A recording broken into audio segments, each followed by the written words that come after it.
bagyo. So, tignan natin sa situation sa labas.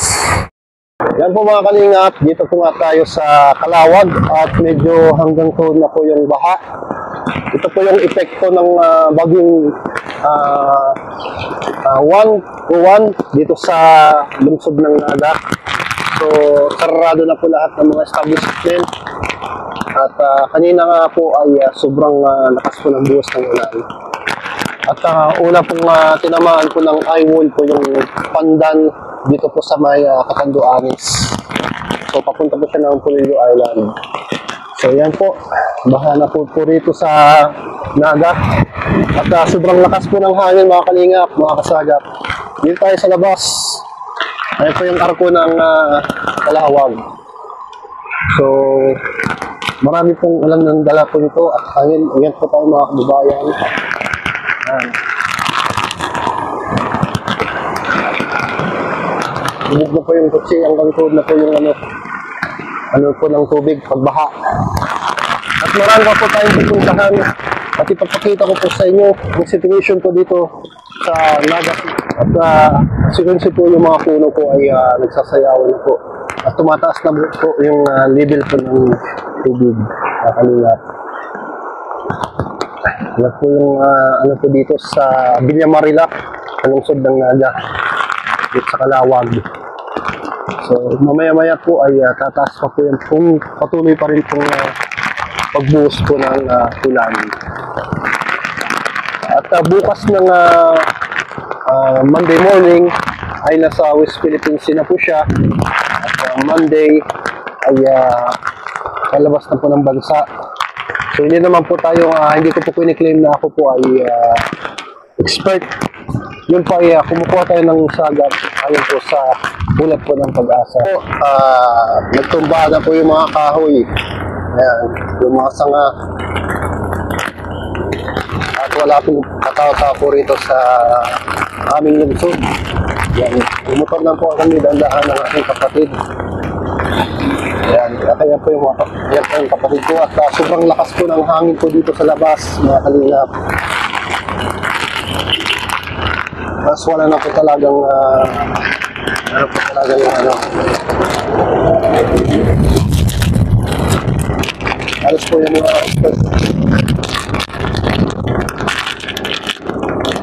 lakas po yung hangin.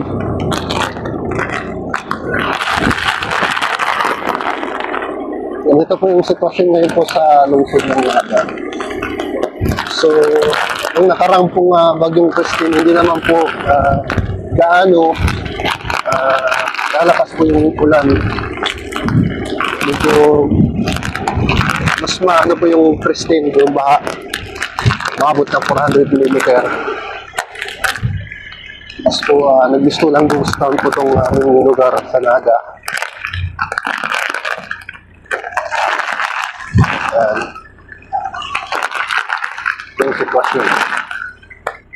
Ang mga establishmento, sarahan. Wala ka na po makikita ang mga bukas na tindahan. Mga kalingap. At dito niyo po makapanood sa Sagap TV. Ang ating lakas loob na lumabas. At tignan yung situation po ng ano po. At pupunta na tayo ng Panganiban para tignan po kung baha po ang lugar ng Panganiban Drive. Ayan po, nagtuklap na po yung ano. Ayan. Tuklap.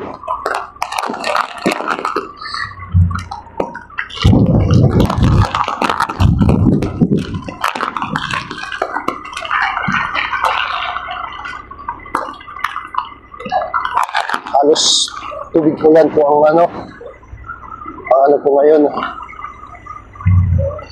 Tapos yung level po ng ilog po ng Naga River ay bagyang tumaas. At kunti na lang po ay aabuti na po. At nagpo-contribute po ng baha. So, ayan po yung situation ngayon dito po sa lungsod ng Naga. Kaya malalakas na pag-uulan. So kanina po, namataan ko yung eye wall ko ng Baguio sa may part ko ng Catanduanes sa Catanduanes. At doon nga po yung eye wall sa may part ko ng coastal area ng Siroma. So yun po, baha na po at hindi na po kami tutuloy dyan kasi baha na yung baha na po yung lugar. So naglalakad-lakad na lang kami, iwan namin yung motor. Ayan, naglakad na po kami kasi hindi na po aabot po yung motorsiklo po doon sa dulo. Kasama natin yung kapatid ko, mag-ano kami. Tignan namin po yung situation dito po sa bagyong Juan dito sa Patikulan. At malakas na nga po yung hangin. Malakas na po yung hangin. At bumabaha na po yung lungsod. Lubog na po sa baha.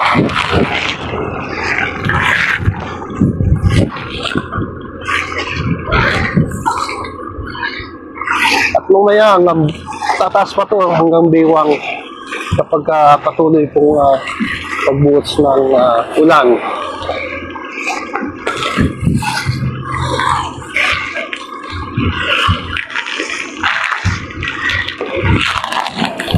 Kaya una po yung mga puno.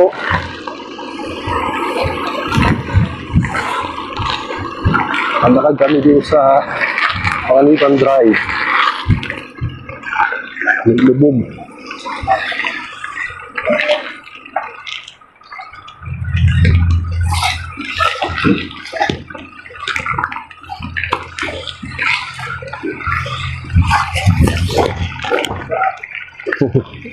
Lubog.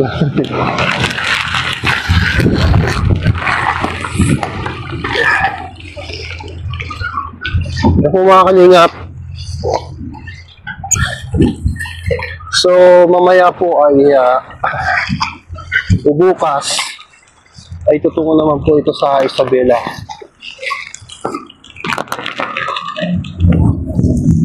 Yes.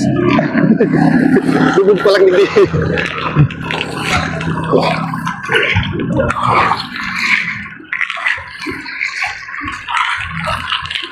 Oo. Lubog na po sa baha. Yung SM, lubog na rin. Gusto lang dagat na po yung SM. Ay, mas lubog din dito.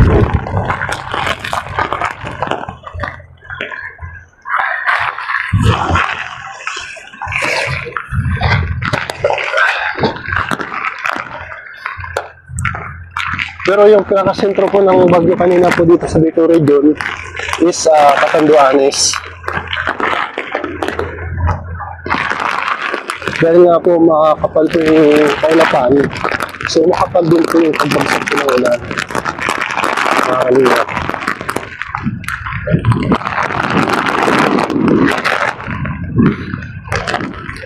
Ayan po, at kahit mga sasakyan hindi na po kaya po makalusong po dyan sa baha. So hanggang Baywang po dyan ang baha pagdating po dyan sa dulo. At kung nakikinig, narinig ko yung ano lang yun po.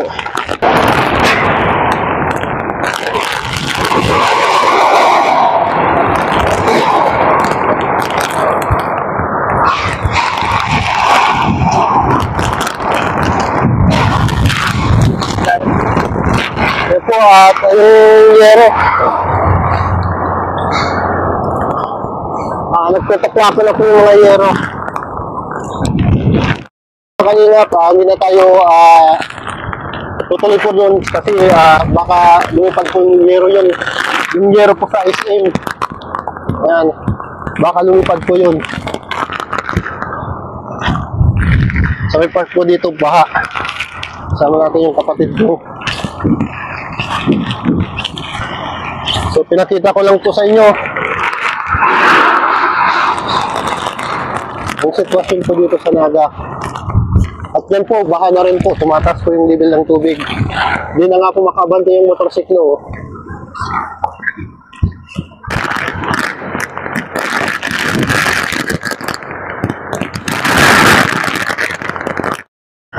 At siyempre, hindi tayo pwedeng lumabas na mag-isa. Ayun, kapatid ko, para umantabay. So, tumataas na po yung tubig rito. At paparamdam na po ang pagbaha. Pagpatuloy pa rin po na pag ano po ng ulan ay naman po ang ating nasagat na impormasyon mga kalingap, mga kasagat. Dito po sa lungsod ng Lagat, Naga City, Camarines Sur. At mag-iingat po tayong lahat at lumulubog na po roon. At tumataas na po yung level ng tubig. At sa auto pala po sa mga kasama natin sa Kalingap, Kalingap Strata, Kalampitos, Debrad, Yapsera, at The Great. At siyempre kay Kuya Val Santos Matubang at yung nag-vlogs yung Kalingap Rock na mag-iingat tayong lahat, malalangin at pinulit pong malusaw po itong bagyong Iwan dito sa ating bansa. Ingat po tayo lahat at maraming salamat. God bless you all. At sobrang lakas na po ng ulan po dito sa labas. Maraming salamat po. Ingat po.